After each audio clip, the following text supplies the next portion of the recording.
జిల్లా ప్రొద్దుటూరులో రాష్ట్ర ఫుడ్ కమిషన్ చైర్మన్ విజయ ప్రతాప్ రెడ్డి ఆకస్మిక తనిఖీలు నిర్వహించారు. అంగన్వాడీ కేంద్రాలతో పాటు ఎద్దుల సుబ్బమ్మ హైస్కూల్ను ఆయన సందర్శించి అక్కడ అమలవుతున్న సంక్షేమ పథకాలు, ఆహార నాణ్యతను పరిశీలించారు. ఈ సందర్భంగా ఆయన మాట్లాడుతూ ప్రభుత్వ పాఠశాలలు, సంక్షేమ హాస్టళ్లు, అంగన్వాడీ కేంద్రాల్లో ప్రభుత్వం సూచించిన మెనూను తప్పనిసరిగా పాటించాలని అధికారులకు స్పష్టం చేశారు. మెనూ అమలులో నిర్లక్ష్యం వహిస్తే కఠిన చర్యలు తీసుకుంటామని హెచ్చరించారు. గతంతో పోలిస్తే హాస్టళ్లు, అంగన్వాడీ కేంద్రాల్లో గణనీయమైన మార్పులు కనిపిస్తున్నాయని తెలిపారు. ప్రస్తుతం చాలా చోట్ల మెనూ సక్రమంగా అమలవుతుండటంపై రాష్ట్ర ఫుడ్ కమిషన్ సంతృప్తి వ్యక్తం చేసింది. పేద విద్యార్థులకు నాణ్యమైన పోషకాహారం అందించడమే ప్రభుత్వ లక్ష్యమని విజయ ప్రతాప్ రెడ్డి పేర్కొన్నారు.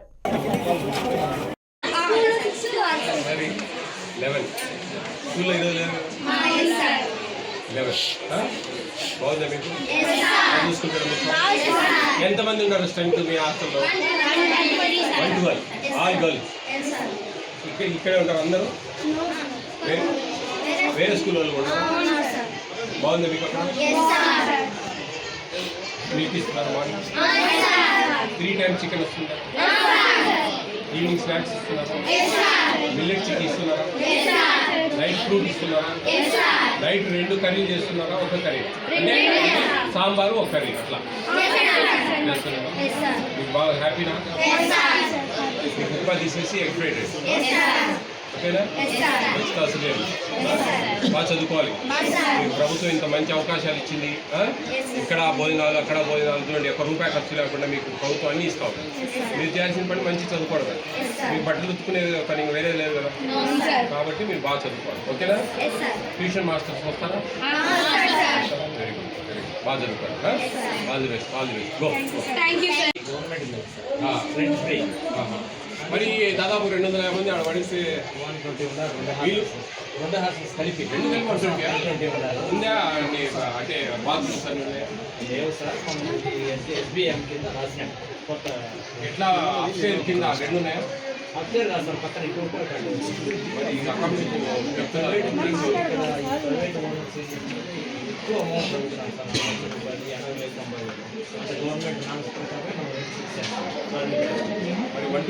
రావడం జరిగింది. ఇక్కడ స్మార్ట్ కిచెన్ కూడా మన జమ్మలమడుగులో వస్తూ చూసాము. చాలా బాగుంది. అక్కడ భోజనాలు కూడా బాగా అందిస్తా ఉన్నారు. ఈ మన ప్రొద్దుటూరులో కూడా ఆ విధంగా చేస్తే ఇంకా కొంచెం పిల్లలకు మంచి నాణ్యమైన ఆహారం ఇచ్చేదానికి ఆస్కారం ఉంటుంది. ప్రభుత్వం మంచి నిర్ణయం తీసుకుంది ఈ విషయంలో. అలాగే ఇక్కడ ప్రొద్దుటూరులో ఈ అంగన్వాడీస్కి ఇచ్చే ఎగ్స్ కొంచెం చిన్న సైజు ఉన్నాయి. అది ఆ కాంట్రాక్టర్ తో కూడా మాట్లాడాము. ఇంకొకటి ఏంటంటే ఈ కాంట్రాక్టర్లు సరిగా సైజు ఇవ్వక అంగన్వాడీ వర్కర్లు వాళ్ళు చిన్నవాళ్ళు, ఆ ఆటో వాళ్ళు వచ్చి దించేసి వెళ్ళిపోతారు. వాళ్ళు తీసుకోకపోతే ఏ ఒకటి పెట్టండమ్మా అది ఇదని వాళ్ళని రొప్పుతారు అనమాట. చిన్నవాళ్ళు కదా వాళ్ళు అట్లా కొన్ని ఇబ్బందులు ఎదురవుతా ఉన్నాయి అంగన్వాడీ వర్కర్లకు కూడా. ఆ ఉద్దేశంతో ప్రభుత్వం కూడా ఇది రాబోయే కాలంలో అంటే మోస్ట్లీ ఒక 1 month లో కోళ్ల ఫారాల ఫార్మర్స్ కే ఈ ఎగ్స్ కాంట్రాక్ట్స్ ఇవ్వబోతా ఉంది. వీళ్ళు నష్టపోతా ఉన్నారు. వీళ్ళు ఏంటంటే ఇప్పుడు ఒకటి తప్పు జరుగుతా ఉంటే ఆ తప్పు జరగకుండా ఉండేదానికి ఏ విధంగా నిర్ణయం తీసుకోవాలా అని ప్రభుత్వాలు కొన్ని సూచిస్తాయి. అది ఆలోచించాలి ప్రతి ఒక్కరు కూడా. అందుకే మేము చెప్తున్నాం ఈ విషయాలలో అంగన్వాడీ వర్కర్లు అయితేనేంటి, ఇంకా ఎవరైనా కానీ వాళ్ళు చేసే పని నిబద్ధతతో జాగ్రత్త చేస్తేనే వాళ్ళ ఉద్యోగాలు ఇంకోటి కంటిన్యూ అవుతాయి. లేదంటే ప్రభుత్వం వేరే ఆల్టర్నేట్లోకి వెళ్ళిపోతా ఉంది. అందుకని ప్రతి ఒక్కటి కూడా జాగ్రత్తగా ఈ విధంగా కేర్ఫుల్ గా ఇవ్వాలా. ఇవి మనకు పేదవాళ్ళకి ఇచ్చే ఆహారానికి సంబంధించిన పథకాల మీద ఈ ఏపీ స్టేట్ ఫుడ్ కమిషన్ అనేది పనిచేస్తుంది. ఒక క్వాషీ జ్యుడిషియల్ పరిధి ఇది. ఒక సివిల్ కోర్టు కలిగిన విధి విధానాలు, అధికారాలు కలిగి ఉంటుంది ఏపీ స్టేట్ ఫుడ్ కమిషన్. ముఖ్యంగా ఏపీ స్టేట్ ఫుడ్ కమిషన్ అనేది రేషన్ షాపులలో ఇచ్చే బియ్యము, ఇచ్చే మిగతా కమెడీస్ అవన్నీ కూడా, అలాగే ఐసిడిఎస్ అంగన్వాడీ వ్యవస్థలో ఇచ్చే pregnant and lactating and take home ration ఇచ్చే చిన్నపిల్లలు, ప్లస్ అక్కడిచ్చే భోజనాల విషయాల మీద, అలాగే ఎండిఎం డొక్కా సీతమ్మ బడి భోజన పథకానికి సంబంధించి మధ్యాహ్న భోజన పథకాన్ని పర్యవేక్షిస్తాం. All welfare hostel, SC, ST, BC, minority ఇవన్నీ కూడా గురుకుల పాఠశాలలు అన్ని కూడా ఏపీ స్టేట్ ఫుడ్ కమిషన్ అనేది పర్యవేక్షిస్తుంది. చివరగా ప్యూర్లీ కేంద్రం ఇచ్చే ప్రభుత్వ పథకము ఫస్ట్ డెలివరీకి 5,000 రూపాయలు, సెకండ్ డెలివరీకి గర్ల్ బేబీ అయితే కన్నా 6,000 రూపాయలు ఇచ్చే పథకాల మీద మాత్రమే ఏపీ స్టేట్ ఫుడ్ కమిషన్ అనేది పనిచేస్తుంది. కేంద్ర రాష్ట్ర ప్రభుత్వాలు మిళితంగా ఇచ్చే ఉచిత ఆహారం మాత్రమే మా పరిధిలోకి వస్తుంది. ఇవన్నీ కూడా అవే అనమాట. అది ప్రజలందరూ కూడా గమనించాలా. ఫుడ్ కమిషన్ కదా అని చెప్పేసి హోటల్స్, రెస్టారెంట్లు, ఆయిల్స్, చికెన్ షాపులు, ఈ ఫుడ్ కు సంబంధించిన అన్ని అడుగుతా ఉంటారు మమ్మల్ని. కానీ అవన్నీ మా పరిధి కాదండి. దానికంతా ఫుడ్ సేఫ్టీ వాళ్ళు అట్లా ఉంటారు. ఇంకొకటి ఏంటంటే ఈ బియ్యం కూడా ఎక్కడెక్కడో పోతా ఉన్నాయి, మీరు చూడడం లేదంటారు. అదంతా ఎన్ఫోర్స్మెంట్ డిపార్ట్మెంట్ అండి. మేము ప్రజలకు ఇచ్చేటి సవ్యంగా చేరుతున్నాయా లేదా అనేది మాత్రమే మా ఫుడ్ కమిషన్ పరిధి. అవి లారీ లోడ్లు పోతా ఉన్నాయి, వీళ్ళు చూడరు అంటే అది మా పరిధి కాదు. అది జాయింట్ కలెక్టర్లు, ఎన్ఫోర్స్మెంట్ వాళ్ళు, సివిల్ సప్లైస్ వాళ్ళు, వీళ్ళంతా దాని మీద పర్యవేక్షించాలి. యాక్చువల్ గా మేము పబ్లిక్ సక్రమంగా చేరుతున్నాయా లేదా అనేది మాత్రమే పర్యవేక్షిస్తాం. ఇక్కడ బాగానే ఉందండి ఆ ఎగ్ విషయం తప్ప. ఆల్మోస్ట్ ఆల్ అంగన్వాడీ వర్క్ దాదాపు ఒక 5-6 అంగన్వాడీ చూసాం, ఒక 2 రేషన్ షాప్ చూసాం. ఇంకా రేషన్ షాప్స్ అంటే మీకు తెలియంది కాదు. నేను వస్తా ఉన్నానండి, ఆల్రెడీ ఇది ప్రోటోకాల్ నాది, ఆల్రెడీ జిల్లా అందరికీ తెలుసు. ఎందుకంటే అది ముందుగా చెప్పి అంటే ఒక రోజు ముందైనా తెలుస్తుంది అనమాట. అది కాబట్టి వాళ్ళు కొంతమంది షాపులు మూసేసే ఉంటారు, అన్యాయం చేసేవాళ్ళు, తప్పులు చేసేవాళ్ళు.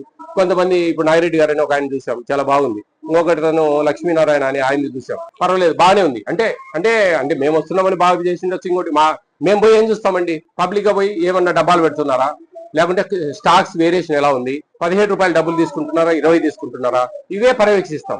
అందుకనే నేను ఆ రేషన్ షాప్ కు సంబంధించిన ఓనర్, ఆ డీలరు ఫోన్ పే లో ఉండే QR కోడ్ ను జిరాక్స్ చేసి, స్క్రీన్ షాట్ చేసి జిరాక్స్ చేసి కడిపిమ్మని చెప్పాను. రేపు ఎవరైనా కానీ దానికి ఫోన్ పే 17 రూపాయలు కొట్టచ్చు, ఆ 3 రూపాయల గొడవ ఉండదు. ప్లస్ రిసిప్ట్ ఇవ్వాలండి, డీలర్ రిసిప్ట్ ఇవ్వాలండి ఖచ్చితంగా. ఎందుకు రిసిప్ట్ ఇవ్వకుండా ఉంటే వాళ్ళు చక్కెర తీసుకోకుండా చక్కెర తీసుకున్నట్టు కొట్టి ఆ చక్కెరను వాళ్ళు వేరే విధంగా వాడుకునేది అనుకుంది. చక్కెర అంటే పెద్ద రేట్ లేదు. రేపు రాబోయే కాలాలలో చాలా ఉన్నాయి వచ్చేటివి, కందిపప్పు కానీ, ఇట్లా అట్ట గోధుమ పిండి కానీ, ఇవన్నీ కూడా వాళ్ళు ఇవ్వకుండా, వాళ్ళు వద్దన్నప్పుడు ఇచ్చినట్టు దాంట్లో కొట్టేసి అవి సపరేట్ తీసుకుపోయి బ్లాక్ మార్కెట్ పోయడానికి అవకాశాలు ఉన్నాయి. ఇవన్నీ కూడా కట్టడి చేయాలని చెప్పి చెప్తా ఉన్నా. ఇది భోజనాలకు సంబంధించిన కార్యక్రమాలు. ఇవన్నీ కూడా ఇది అధికారులు కక్కుర్తి పడకుండా జాగ్రత్తగా వాళ్ళు ఆ పేద బడుగు బలహీన వర్గాలకు, పేద ప్రజలకు, మనకు భయమండి, మనకు ఈ ప్రభుత్వ స్కూల్స్ కానీ, అంగన్వాడీ సెంటర్లకు కానీ ఎవరు కార్లు వేసుకుంటారు, పిల్లల్ని తీసుకొని పేదవాళ్ళే వస్తారు. ఆ పేదవాళ్ళకు వాళ్ళ కడుపులు కొట్టకుండా వాళ్ళకి సక్రమంగా భోజనాలు ఇవ్వండి అనేది ఏపీ స్టేట్ ఫుడ్ కమిషన్ అనేది చెప్తా ఉంది. కాబట్టి అర్థం చేసుకోవాలి అధికారులు కూడా. ఎక్కడెక్కడో ఎన్నో లంచాలు దిగించాలి, ఏమో జరుగుతా ఉన్నాయి, ఇక్కడేమో ఇది అనుకోవచ్చు. కాదండి, ఇది అన్నాలు పెట్టే కార్యక్రమాలు, వాళ్ళ కడుపులు నింపే కార్యక్రమాలు. ఇక్కడ తక్కువ పెడితే పాపాలు పడిపోతారండి. అధికారులు జాగ్రత్తగా ఎక్కడ పొరపాటు చేయకుండా సక్రమంగా పనిచేసి ఈ కార్యక్రమాలను నిర్విఘ్నంగా మంచిగా నడుపుతారని నేను అందరినీ మనస్ఫూర్తి కోరుకుంటాను. Thank you. ఏం కంప్లైంట్ అని లేవండి, వేరే దగ్గర అక్కడక్కడ ఉంటాయి. కానీ కంప్లైంట్ అంటే మేము ఆ రూట్ లో పోయినప్పుడు ఆ కంప్లైంట్ అంతా లిస్టు తీసుకుంటామండి. ఒక జిల్లా పోయేటప్పుడు ఆ జిల్లాలో ఆ రూట్ లో పోయేటప్పుడు మేము పోయి ఎంక్వైరీ చేసుకుంటాం. ఇప్పుడు తాళ్ళపాకలో వెళ్ళాము, ఒక గుడ్డు బాగాలేక పిల్లలకి ర్యాషెస్ వచ్చాయి, దాని మీద వెళ్ళాను నేను. ఆ రూట్ లో పోయిన కాబట్టి వెళ్ళాను, లేకపోతే అధికారులకు పంపిస్తాం మేము ఏదైనా. మాకు ఏపీ స్టేట్ ఫుడ్ కమిషన్ ఒక వాట్సాప్ నెంబర్ కలిగి ఉంది, 9490555117. ఈ నెంబర్ కు ఏదైనా కానీ వీడియో రూపంలో ఎక్కువ అవకాశాలు ఉంటే పెడితే కానీ మేము తక్షణ అధికారులకు పంపించి చర్యలు తీసుకుంటాం. దాని మీద ఏమైంది ఏంటంటే రిపోర్ట్ తెప్పించుకుంటాం. ఫోటోలో అవకాశం ఉంటే, మరీ లేదంటే బ్రీఫ్ గా జాగ్రత్తగా అంత మ్యాటర్ రాసి అడ్రస్లు డీటెయిల్స్ అన్ని పెడితే కనుక దాన్ని మేము అధికారులకు పంపించి దాని మీద రిపోర్ట్ తెప్పించుకుంటాం. అంటే అది ఆ కంప్లైంట్ వల్ల న్యాయం జరుగుతుందా లేదా పక్కన పెడితే అలర్ట్ అవుతారు. అరే ఈ విధంగా పోతా ఉన్నాయి, ఈ విధంగా కంప్లైంట్ వస్తాయి, ఎంక్వైరీలు జరుగుతాయి అని కొంచెం జాగ్రత్తగా ఉండాలన్నా కొంచెంలో కొంచెమైనా అలర్ట్ అవుతారు అనేది మెయిన్ కాన్సెప్ట్. మేము దాదాపు ఇప్పటికి ఒక 2000-3000 కంప్లైంట్లు పెట్టండి, ఏదో 2-3-4-5 తప్ప మిగతా అన్ని బాగా ఇస్తా ఉన్నారు, సాటిస్ఫైడ్ అని రాసి పంపిస్తా ఉంటారు అధికారులు ఎక్కువ శాతం. మేము ఆ రూట్ లో పోయినప్పుడు మాకు ఆ కంప్లైంట్ ఉంటే ఆ జిల్లాలోకి అవి పట్టుకొని పోతాం, ఎర్లీగా వచ్చేది ఏనా. అట్లా ఇప్పుడు 5 రోజుల పర్యటన కడప జిల్లా, ఇది లాస్ట్ నియోజకవర్గం, 8వ నియోజకవర్గం. అన్ని తిరిగాం. ఎత్తుకు పోలేమండి, ఎందుకంటే టైం తక్కువ ఉంటుంది. అంటే మాకు ఇట్లండి ఏంటంటే అధికారులు వాళ్ళు ఉండాలి, ఆల్ డిపార్ట్మెంట్ వాళ్ళు, డిస్ట్రిక్ట్ ఆఫీసర్లు వాళ్ళకి అన్ని పనులు పోగొట్టుకొని మా ఆయనకమ్మడి తిరగాలంటే పాపం వాళ్ళు కూడా వర్క్ లోడ్ ఉంటుంది. ఎందుకంటే స్టాఫ్ తక్కువ ఉన్నారు అన్నిట్లో, ఫుడ్ సేఫ్టీలో అయితేనేంటి, లీగల్ మెట్రాలజీ అయితేనేంటి, డిఎస్ఓ ఆఫీస్ లో అయితేనేంటి, స్టాఫ్ కొంచెం బైఫర్కేషన్ అయినా కొంచెం తక్కువ ఉన్నారు, అపాయింట్ చేయలేదు అందరినీ. అప్పుడు కొన్ని ఇబ్బందులు వస్తా ఉన్నాయి. అవి అందుకోసం మేము ఏదో షార్ట్ విజిట్స్ పెట్టుకొని ఏదో అట్లా కొంచెం జాగ్రత్తగా వాళ్ళకి సజెషన్స్ ఇచ్చి ఏదైనా పొరపాటు ఉంటే, ఇప్పుడు మన స్కూల్లో ఉంది, మన స్కూల్లో వారానికి ఒక టీచర్, రోజు ఒక టీచర్ని పెడతాం, 2 టీచర్లు పెడతాం. మేము వారానికి 2 కంటిన్యూ పెట్టండి. ఆ దాల్ అనేది కొంచెం అడ్జస్ట్ చేసుకోవచ్చు, సాంబార్ అప్పుడు కొంచెం తక్కువ వేసి పప్పు ఈ దాల్ తీసుకుని అక్కడ వేసుకోండి. 7.5 ml వాడాలా, సాంబార్ అప్పుడు ఎక్కువ అవసరం లేదు. దాంట్లో ఒక 2 ml అట్లా ఒక స్టూడెంట్ అది మిగిలిచ్చి బిర్యానీ రైస్ లో వేయండి, టేస్ట్ వస్తుంది అని మాకు వచ్చిన సలహాలు, మాకు వచ్చిన మా అనుభవాల మీద మేము కొన్ని ఐడియాలు ఇస్తూ జాగ్రత్తగా ముందుకెళ్తా ఉన్నాం. గత 3 నెలల క్రితము రామేశ్వరం మున్సిపల్ హై స్కూల్లో దాదాపు 12 మంది పిల్లలు Bedded. తల్లి వండింది. ఇక్కడికేమో మీరు వెళ్ళే లేదండి, లేదు, అక్కడ వెళ్ళట్లేదు. ఇప్పుడు అయిపోయింది లంచ్ బ్రేక్. మాకు యాక్చువల్ గా ఇప్పుడు మళ్ళీ మైదుకూరులో కొన్ని ఉన్నాయి, లాస్ట్ లో మొన్న మిస్ అయ్యి అవి చూసుకొని మేము వెళ్ళిపోవాలి. ప్రభుత్వం ఏర్పడినాక మీకు ముందు 1+1 గవర్నమెంట్ తీసేసి మళ్ళీ కోర్టు వెళ్ళినాక మళ్ళీ 1+1 గవర్నమెంట్ మీకు కోర్టు ఎప్పుడు లోపల మీకు 2 వీక్స్ ఇచ్చారండి. 2 వీక్స్ లోపల ప్రభుత్వం మీకు ఏం లేదు, నేను చేసేది మంచి చేస్తా ఉన్నా, నేను ఎక్కడ పొరపాటు చేయడం లేదు, జాగ్రత్తగా పోతా ఉన్నా. నేను తప్పులు చేసింది ఎప్పుడో పోయినవాడిని కాబట్టి నిలబడున్నా.